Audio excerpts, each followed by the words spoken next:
Hola amigos, bienvenidos a un espacio más acá en el podcast de Los Buenos Vecinos. Este que será el último episodio de nuestra primera temporada y la verdad que ha sido un camino bastante largo donde hemos podido conocer a distintas personas por este espacio, distintos buenos vecinos que están haciendo cosas por Guatemala y que están llevando el nombre de Guatemala y poniéndolo muy en alto dentro y fuera del país. Hoy no es la excepción, hoy tenemos con nosotros a alguien que estoy seguro, muchos de ustedes que están viendo este episodio lo escucharon por la radio, lo escucharon por la televisión, lo vieron por la televisión también y que hoy está con nosotros acá. Yo quiero presentar hoy a Gustavo Velázquez, que hoy está con nosotros. Gustavo, bienvenido, gracias por estar en el podcast de Los Buenos Vecinos. Pues muchas gracias, Kevin, Brenda y quien me recibió, que digo buenas tardes y todavía estamos en la mañana, pero así es. Y lo de buenos vecinos, y habla de Guatemala, yo sí lo enmarco, tratar de ser un vecino país, ¿verdad? Porque está uno dentro de una jurisdicción que es la del municipio de Guatemala, dentro del departamento del mismo nombre, pero tratando de explayar y extender el radio de acción que uno pueda generar a través de estar en los medios, pues a todo lo que es cada uno de los 108,000 kilómetros cuadrados del país. Buenísimo. Pues ya para iniciar, nosotros generalmente solemos iniciar preguntándole al invitado en qué parte de Guatemala creció, cómo fue su infancia, pero hoy vamos a cambiar un poquito la dinámica y quería empezar preguntándole, Gustavo, ¿cómo fue que usted inició en los medios de comunicación? Que creo que todos o la mayoría lo conocemos por eso. ¿Cómo fueron esos primeros pasos? ¿Cómo fue que Gustavo inició en los medios de comunicación? Bueno, es una historia larga, pero la voy a tratar de sintetizar porque he estado en los tres medios. Estuve prácticamente casi 30 años en medios escritos. Ahí se inició todo realmente. Yo era muy diferente a como ahora, muy tímido, tanto que me tardé mucho de deshojar la famosa Margarita para escribirle a alguien que yo admiraba a través de escucharlo en su programa y de leerlo, un periodista italiano, Mario Ferretti, en Diario La Tarde y en aquel tiempo en Fabulosa, que ahora es Emisoras Unidas, con un programa que el nombre tenía el impacto respectivo, Catedráticos del Deporte. Y entonces, en un determinado momento, sí me animé y creo que la clave de lo que vino después es lo que les voy a compartir. Que no solo le escribí la carta, unas líneas ahí solicitándole una oportunidad, sino que me atreví a señalarle unos 3 errores que habían salido en la sección de deportes de Diario La Tarde, que él dirigía en ese entonces. Les hablo de 1973, hace unas cuantas lunas, como se dice. Y entonces, ¿cuál sería mi sorpresa? Que escuchando el programa, ese sábado, no se me olvida, dijo casi textualmente el señor Velázquez que me escribió unas líneas: si tiene tiempo de venir a los estudios de la radio, al terminar el programa, platicamos. Salí disparado directamente, digo que aparte no me quedaba lejos. En ese tiempo estaba ahí en la zona 4, cerca donde están las torres ahora de un banco, y yo vivía, ahí sí que por algo es lo de deporte, ¿verdad? Porque mi casa está en la colonia 25 de junio, enfrente de las canchas de básquet y el estadio ahí a la par. Entonces, del dicho al hecho, no sé de dónde, porque en ese tiempo, no como ahora, tenía un pelajal que olvídense. Usaba pantalones de campana, en algún momento plataforma, bueno, un desastre, pero en ese tiempo así eran las cosas. Y me dijo, mire, se anima a ir a cubrir un juego, así como se lo estoy contando. Y total que le dije que sí, que en el fondo, qué camisa de 11 varas me estoy metiendo, pero le dije que sí. Me encomendó ir a Retaluleu a cubrir un partido entre Juventud Retalteca y Aurora, que aparte ese es mi verdadero equipo de simpatía desde niño. Aurora, que anda vegetando ahí en la primera división. Entonces, escribí unas líneas ahí para que me dieran permiso para entrar al estadio, y de su bolsa sacó unos centavos, digamos, de viático, ¿no? Y me dio algunos tips de cómo entrarle, sacar las alineaciones, principales jugadas, etc. Y ese fue el principio. Ese fue a nivel de medio escrito. Después me dijo que le iba a hablar a don Jorge Carpio Nicol, que es el dueño de Gráfico y de La Tarde. Eso fue a principios del 74, ya entré yo a planilla. Les cuento que en ese tiempo mi primer salario fue 60 quetzales. Estaba yo al mismo tiempo trabajando en la dirección de estadística, que ahora es CINE. Ahí ganaba el triple. casi triple y tenía viáticos. O sea, cuando yo dije en mi casa, yo soy hijo único, le dije a mi mamá, mire, voy a acercarme solo a eso, me echó a toda la familia encima de cómo era posible ir a un lugar o a una actividad que me iba a representar ingresos nominales sensiblemente menores. Bueno, entonces ese fue el capítulo escrito. Estuve en gráfico 18 años. Ahí creamos en 1975 con don Mario un semanario que tardó hasta un año después de que yo me fui. Se llamaba El Deportivo. Era el especializado en deportes. Salía los martes y los sábados. Después él ya, al ver que ya me iba como enganchando, me consiguió mi primera oportunidad ahí mismo en la primera emisión de Catedráticos de Deporte. Ahí pasé a radio, pero como redactor, o redactor, reportero, que había que trabajar en las noches para la emisión matutina, ¿verdad? Bueno, después ya él mismo me consiguió otra oportunidad en Radio Emperador, que ya no existe, con un programa que se llamaba Deportemas. Ahí me encontré con otra persona que me ayudó muchísimo, que yo lo considero el mejor narrador con el que he trabajado, una chispa impresionante, Manuel Pinto Castellanos, me Pinto, y él se tomó el tiempo y la molestia de que los martes, así como ahora que estamos grabando martes, de que la transmisión del domingo la ponía en altavoz. Okay. Para que yo escuchara lo que hablé y cómo lo hablé, cómo dije las cosas.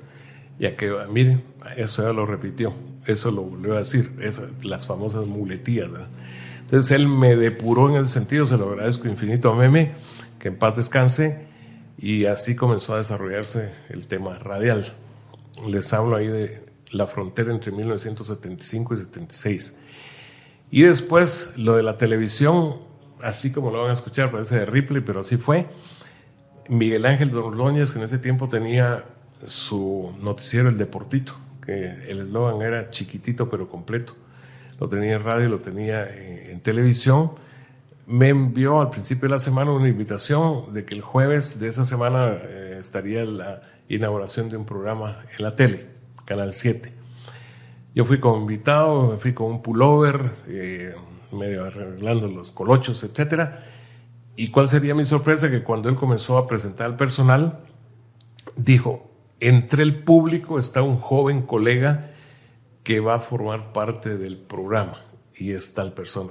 Y ya quedó tremendo pasar entre todas las personas que estaban de invitados ahí, estaba hasta el embajador de Alemania, etcétera. ¿Por qué? Porque el programa iba a ser la reproducción de un compacto que venía de una hora de Alemania, de Transtel, que yo después conocí al narrador ahí en Alemania, Andrés Salcedo, un colombiano. Eran 2 periodos de cada tiempo de 30, no los 45, sino un resumen, y había que ponerle audio al principio, al medio tiempo y al final.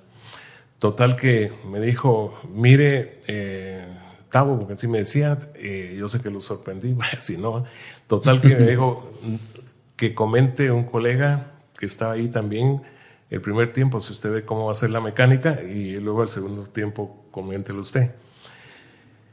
Fue un partido entre el Eintracht de Frankfurt y el Stuttgart, me recuerdo perfectamente, y total que me dio unos tips increíbles, ¿verdad? En aquel tiempo me dijo, mire, ahí enfrente, usted ya se casó, yo tenía un año de casado, ahí le va a aparecer una lucecita roja, así como su señora le tiene que ver a los ojos y con serenidad, así vea esa lucecita roja que le va a proyectar la imagen a donde estén sintonizando.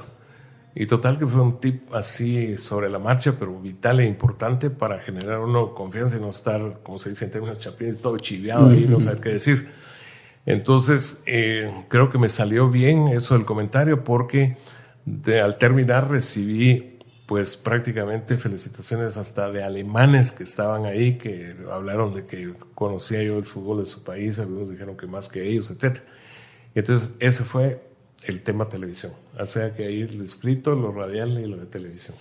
Y me parece bien interesante el recorrido. Yo sigo mucho el fútbol, me gusta mucho el fútbol desde pequeñito, y tengo como varias memorias ahí de usted narrando en la televisión.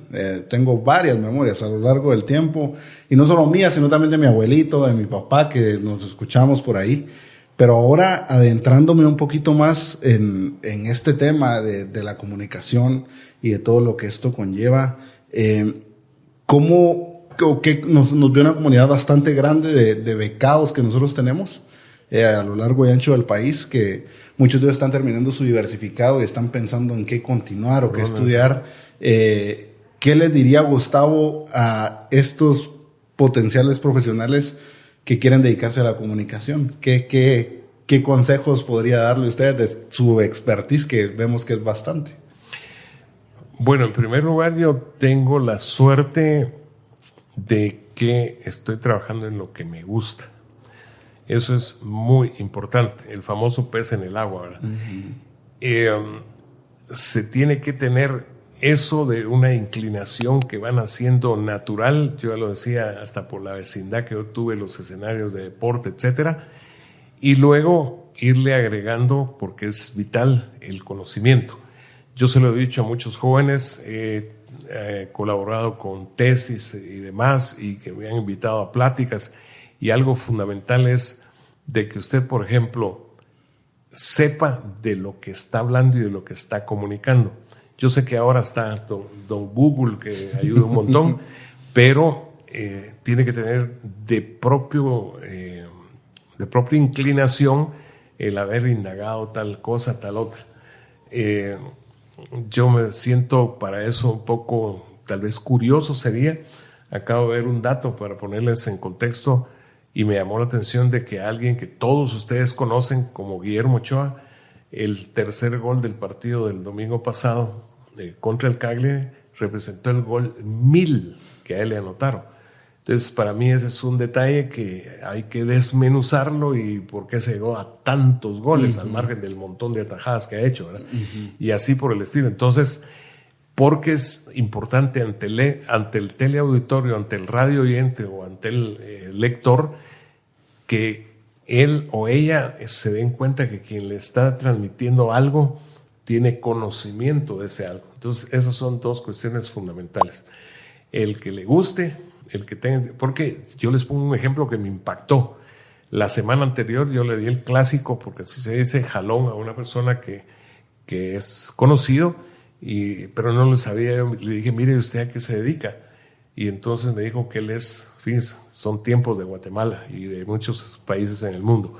Yo soy administrador de empresas, pero ahora, por la falta de oportunidad, estoy de ayudante de albañil trabajando el segundo nivel de un apartamento. Y me dijo el lugar, en Boca del Monte. Entonces así hay un montón de ejemplos, ¿verdad? De gente que desarrolló una carrera, que ya es profesional universitario, pero que no encuentra el espacio para poder dedicarse a su profesión y lo peor, no tener ni siquiera trabajo. Exacto. Sí, interesante. Y aquí me lleva también a preguntarle cómo hoy por hoy entendemos que hay países que tienen los medios de comunicación, específicamente el tema deportivo, mucho más desarrollado que Guatemala. ¿Cómo nos ve usted actualmente desde su experiencia, desde su conocimiento? ¿Cómo ve el periodismo deportivo en Guatemala? ¿En dónde estamos ubicados? Si nos paramos a nivel latinoamericano, por ejemplo. Bueno, a mí me gusta ser franco y directo. Yo pienso que hay ahora, con lo de las redes sociales y demás, cualquiera que agarra un aparato y ya se crea su cuenta o se crea su canal, etcétera, y no sabe ni pío del tema. Otro segmento es de aquellos cizañudos, les digo yo, que utilizan los medios para tirar ponzoña, y solo eso incluso ha generado, yo les llamo desde hace mucho tiempo los asaltantes del micrófono, porque así los considero. Han hecho muy mal uso de este aparatito.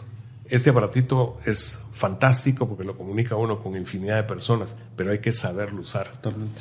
Acá, ustedes lo saben, se volvió un enemigo blanco de un rojo, cuando antes eran muy buenos rivales, como tendrían que seguir siendo, porque uno depende del otro.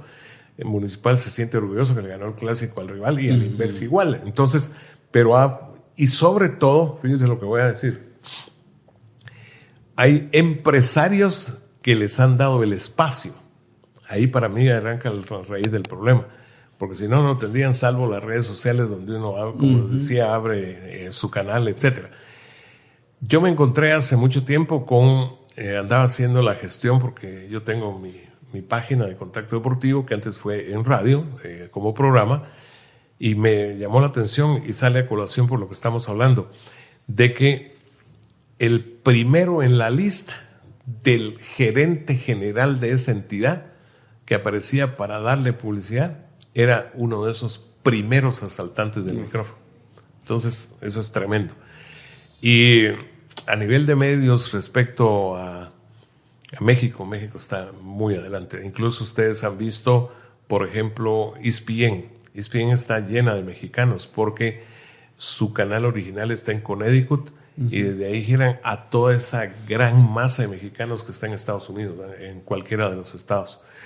Acá pienso que todavía falta incluso desarrollar políticas a nivel de medios que sean plenamente deporte.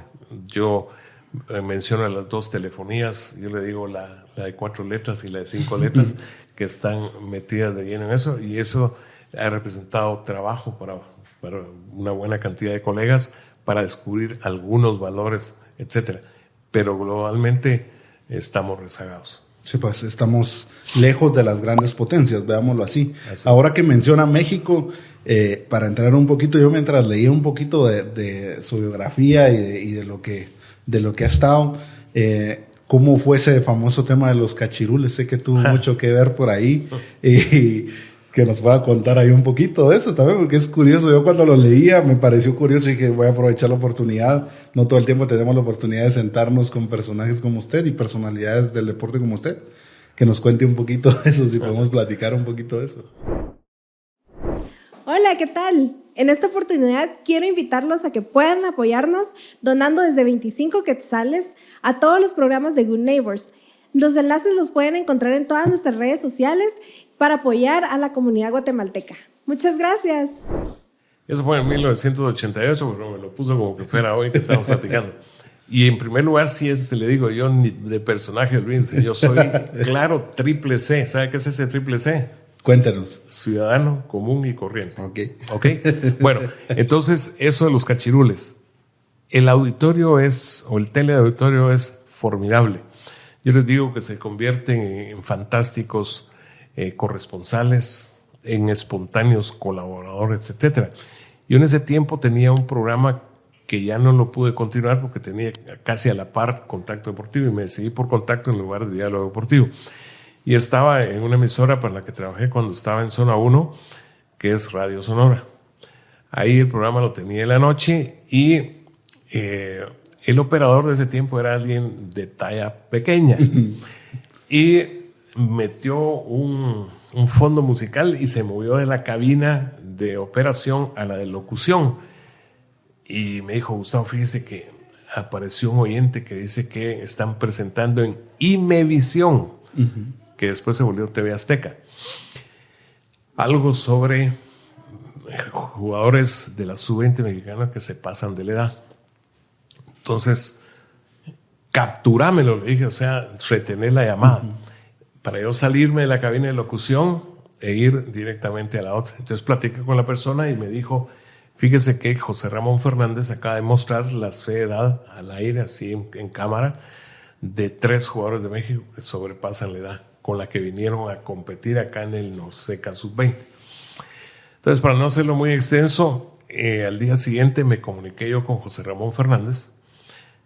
Vaya que me atendió, la verdad que me atendió muy cordialmente. Le dije, fíjese que estoy en esto, Guatemala salió afectada porque Guatemala perdió una posición porque el título lo ganó México.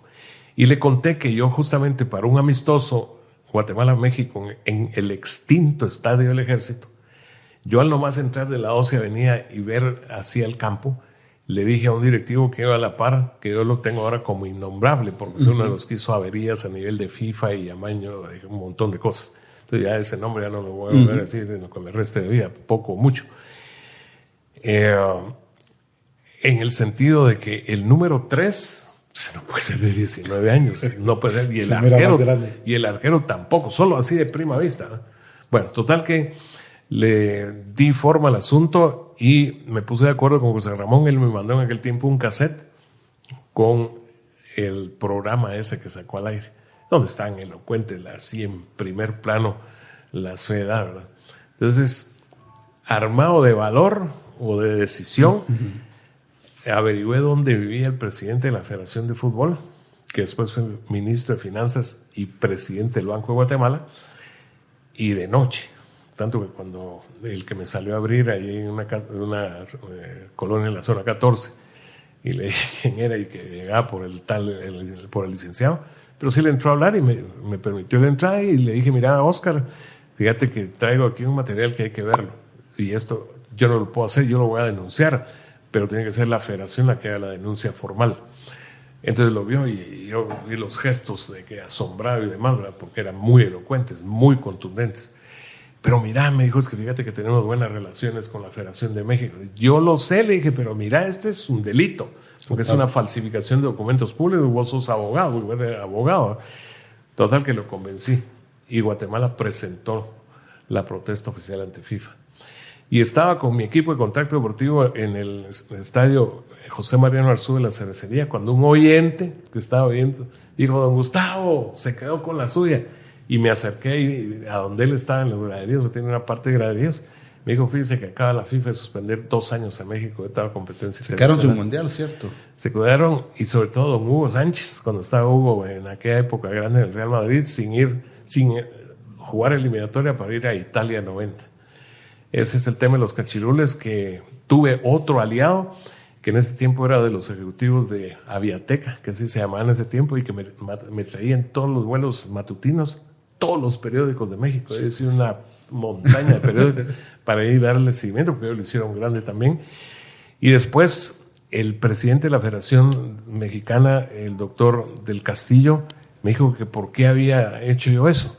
Y le dije, yo no lo hice ni por usted ni por usted. ¿Cómo es posible, le dije, doctor, que ustedes teniendo 80 millones de personas no tengan 20 jugadores buenos de esa edad, de edad reglamentaria? Total que al doctor del Castillo lo suspendieron de por vida. Y así a varios directivos que tuvieron que ver en eso. Rivera, por ejemplo, el número 3, tenía 24 años. Y se pasaba por mucho. Se mandaron. Ese es el tema de los cachirules. ¿No le dio miedo a don Gustavo? Viendo la magnitud del... En la casa me dieron varias regañadas y no dejé de pensar de que efectivamente pude o me metí en una camisa de 11 varas, pero como a mí me quedaba la tranquilidad y me quedó la tranquilidad y me queda la tranquilidad de que los documentos eran elocuentes, muy claros, porque eran certificados. ¿Sabe quién sí tuvo problemas? Que hubo necesidad de conseguir copias certificadas y el presidente de la federación mandó al gerente, y al gerente alguien supo allá y lo amenazaron, tuvo que cambiarse de hotel y demás, que tal vez usted lo debió mencionar, que en paz descanse, que fue diputado incluso Manuel Barquín Durán, que incluso fue de defensa en mi equipo de contacto deportivo. Él era el gerente y a él sí lo amenazaron directamente, pero él sí trajo las copias certificadas y entonces las pruebas irrefutables, ¿verdad? Contundentes del caso.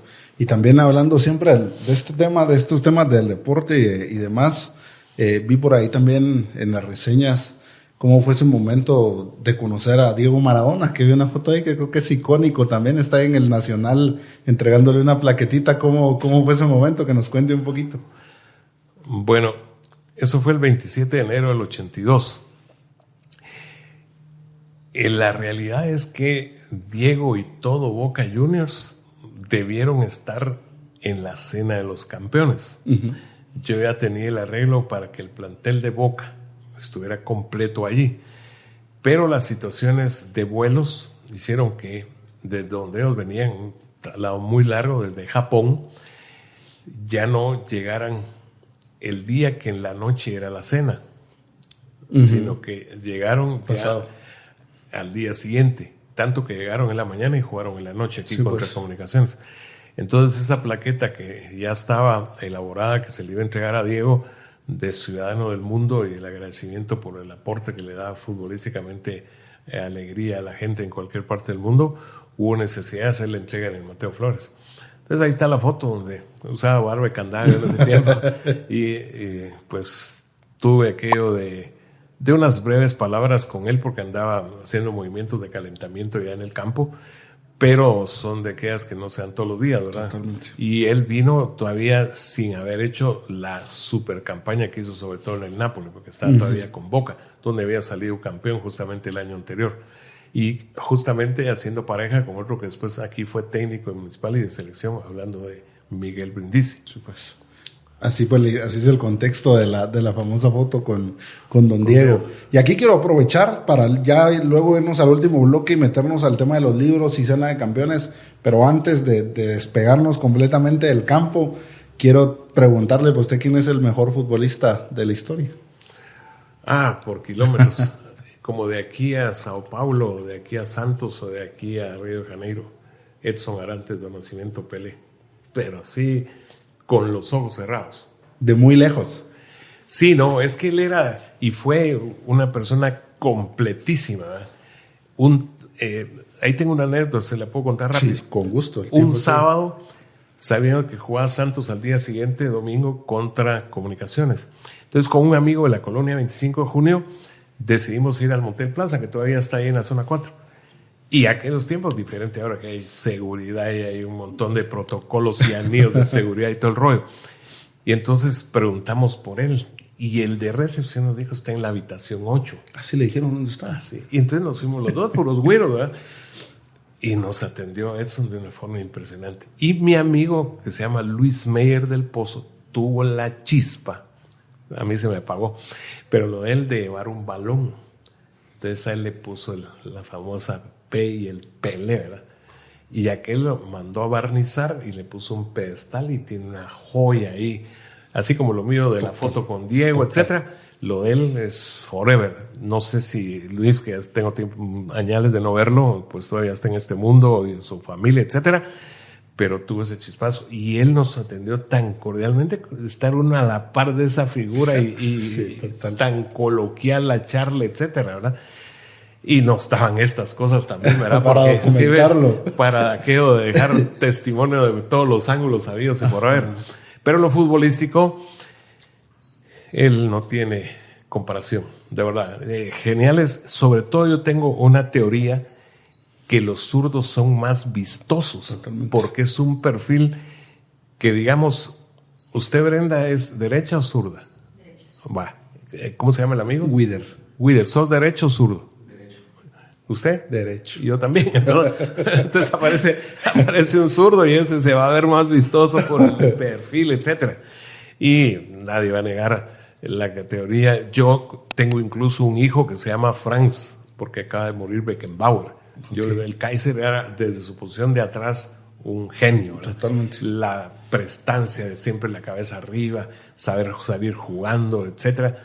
Yo lo vi aquí, allá vino con Hamburgo contra Aurora, 5-0 con Aurora, pero esa es otra de las figuras de todos los tiempos. Pero sí remarco que, por ejemplo, Edson, número 1, número 2 ya pongo a Messi, okay. Y número 3 pongo a Diego. Okay. ¿Y de Guatemala?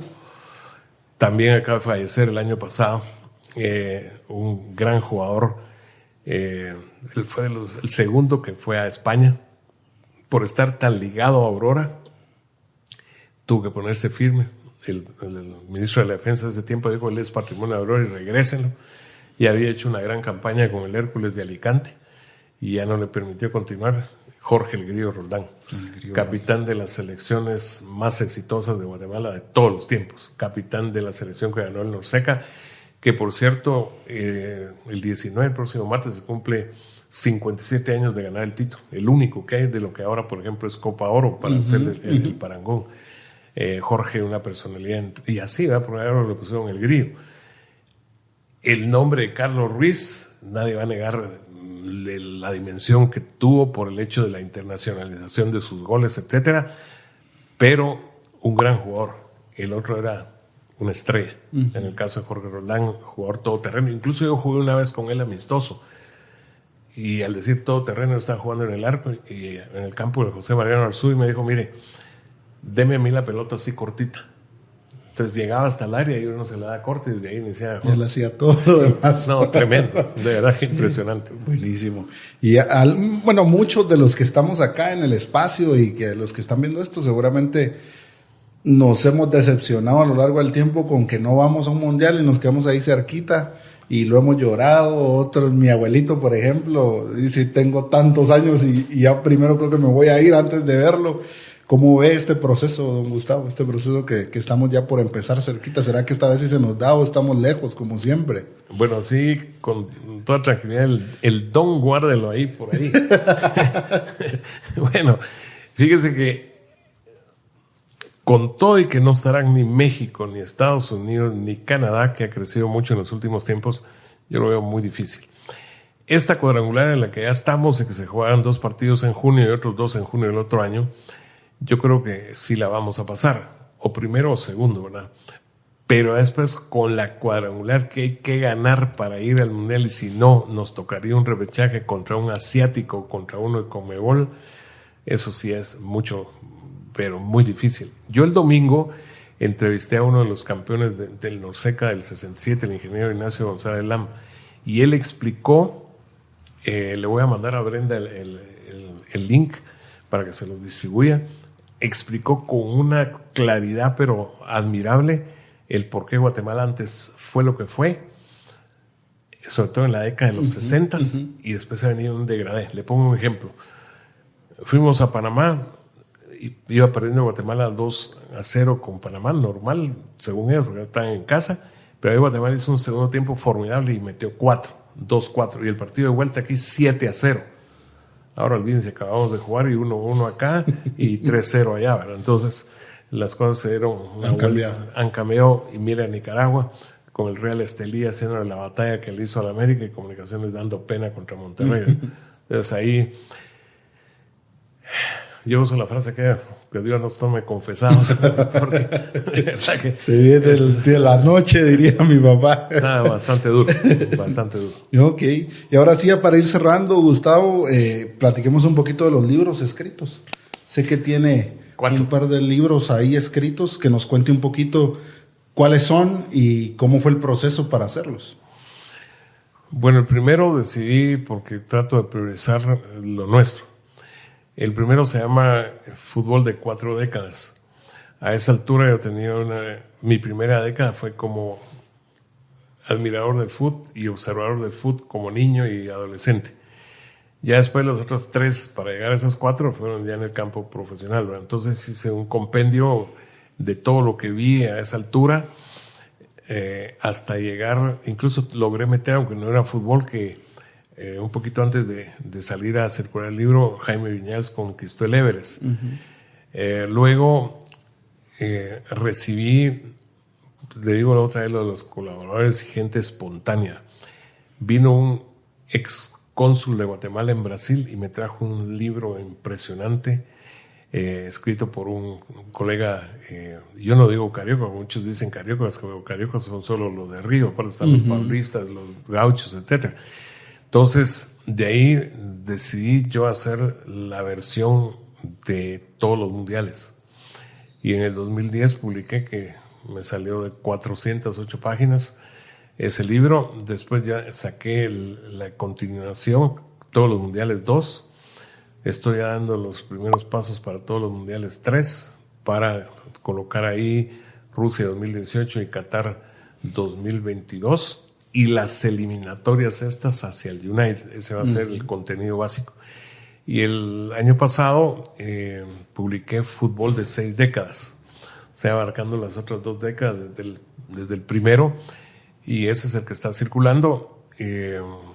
Lo hice incluso en el tamaño de mundiales, que es un tamaño carta, con de verdad muy buena presentación, porque logré una alianza de las muchas con nuestro diario. Y entonces el 80-85% de fotografías que ilustran el libro, todo color, es de ellos. O sea, ahí está todo el reconocimiento y demás, entonces tiene muy buena presentación, y yo espero que a la hora que lo lean pues puedan decir que el contenido también les satisface. Ahí incluí capítulos muy especiales, capítulos prácticamente sobre Johan Cruyff, otro genio como jugador y como técnico, otras sobre Diego y otras sobre Pelé. Todavía logré meter lo de Pelé, que falleció el 29 de diciembre del 2022. Entonces esos son los 4 libros. Buenísimo. ¿Dónde los pueden encontrar? ¿O se pueden en alguna librería o directamente con contacto con usted? Pues el que está circulando en librerías, sobre todo en librería Nidia en la zona 1, ahí a un costado de la Merced, y en Sofos, es fútbol de 6 décadas. Okay. De los otros 3 sí ya sería conmigo. Sí, pues sería con contacto con usted directamente. Ajá. Sí, porque ya queda un remanente prácticamente. Buenísimo, así que ya saben dónde adquirir los libros de Gustavo Velázquez. Y para ahora sí, la última pregunta para cerrar, Cena de los Campeones. Nos contaba ahorita fuera de cámaras que están ya organizando la edición de este año. ¿Cómo va este tema? Que nos cuente un poquito. Bueno, ese es un evento que creó don Mario. Don Mario, dentro de lo mucho que me dejó de enseñanza, que son cosas sencillas, pero al ponerlas en práctica, dice uno, bueno, de verdad que tenía razón. Él me dijo muchas veces de que copiar lo bueno no es malo. Y él, en ese tiempo, Gráfico de Guatemala, Diario Gráfico, tenía suscripción de la revista El Gráfico de Argentina. Y esa revista producía cada año un evento de premiación que se llamaba la Cena de los Campeones. Entonces, don Mario, que tenía muy buenas amistades, logró un patrocinador único para la primera. Y así nació la Cena de los Campeones, digamos, versión Guatemala. Para el segundo año, faltando unos 20 días, ese patrocinador único mandó una carta de que ya no podía ser patrocinador único. Y entonces a las carreras ya su servidor con él, a buscar amigos de él, los más factibles que le dijeran que sí, lo apoyaba. Y así nació el sistema actual, que es el de prorratear costos entre varios patrocinadores o muchos patrocinadores. Cuando él falleció el 6 de mayo del 77, en el lugar donde se originó la cena, que fue su restaurante, y luego la viuda lo vendió, y ustedes ya todos comieron ahí, la media cancha, pues ahí nació la cena. Y el actual dueño, que fue un gran futbolista, el Bocha Sansoni, Omar Sansoni, me dijo, mira, eso de Mario de la Cena no hay que dejarlo morir. Aquí tenés el restaurante para seguir. Sí, pues para continuar Y entonces yo ya comencé con la organización o con la responsabilidad desde el 78 hasta hoy. Y en la organización que les mencionaba que ando así optimizando el tiempo disponible es y será la número 49. Wow. Por Don COVID, 2 años no, ¿verdad? 20 sí, y 21. Evolucionar sería la 51. Y pues gracias a los patrocinadores, gracias a mucha gente que colabora, etcétera, pues ahí está. Y la de este año, por ser 49, antesala de la del cincuentenario, digamos, yo creo que les vamos a trasladar varias sorpresas a las personas que nos siguen a través del Facebook Live que sacamos y de las diversas formas que tenemos de comunicar que efectivamente la cena está ahí hoy, el momento de la entrevista, 74 días de realizarse. Ya prontito. Ya está cerca. Sí, pues. ¿Dónde lo encuentran en redes, Gustavo? Para que la gente que lo quiera buscar y seguir. Estoy en Facebook, es como @Contacto Deportivo GT. En YouTube, Contacto Deportivo Gustavo Velázquez. En Instagram, Gustavo Velázquez GT. Buenísimo. Así que ya saben dónde buscar a Gustavo para estar enterados siempre de lo que pasa en el deporte en Guatemala y de eventos como este de la Cena de los Campeones y más. Por ahí lo pueden encontrar. Y a todos los invitados que han pasado por acá, siempre los despedimos dejándoles esta cámara para que puedan mandar el mensaje a todos los buenos vecinos que nos ven, el mensaje que usted quiera. Esta cámara es completamente suya. Bueno, muchas gracias. Sí, es suya y es mía, la agarro. No, pero de verdad que es un placer. Yo desde que Brenda me abordó ahí observando una procesión de Niño Jesús de la Demanda, pues le dije que con mucho gusto acordamos la fecha y demás. Y entonces ahora estoy teniendo la oportunidad y cerrando de compartir con ustedes. Lo de buenos vecinos yo lo extiendo a que primero hay que ser buenos seres humanos. Eso es muy importante. Pensar no solo en la punta de la nariz, que uno la tendrá chata, otros más espigada, etcétera, sino en los demás y sobre todo en los niños, en la juventud, en el futuro. Y desde luego uno tratar de ser en el día a día lo mejor posible ejemplo para quienes vienen atrás y se convertirán en los ciudadanos, en los guatemaltecos y guatemaltecas del futuro. Así que muchísimas gracias por esta oportunidad, que es de las que yo digo como un eslogan de una tarjeta, no tiene cómo pagarse. Buenísimo. Gracias, Gustavo, por estar con nosotros y gracias a ustedes, amigos, por ver hasta este minuto y quedarse por acá. Déjenos ahí en los comentarios a quién les gustaría que tuviéramos para nuestra segunda temporada que empieza en unas semanas y sigan sintonizándonos en todas las redes sociales. Nos encuentran como Good Neighbors Guatemala, donde encontrarán tanta y tanta información de lo que estamos haciendo para seguir empoderando personas y transformando comunidades. Chau, chau.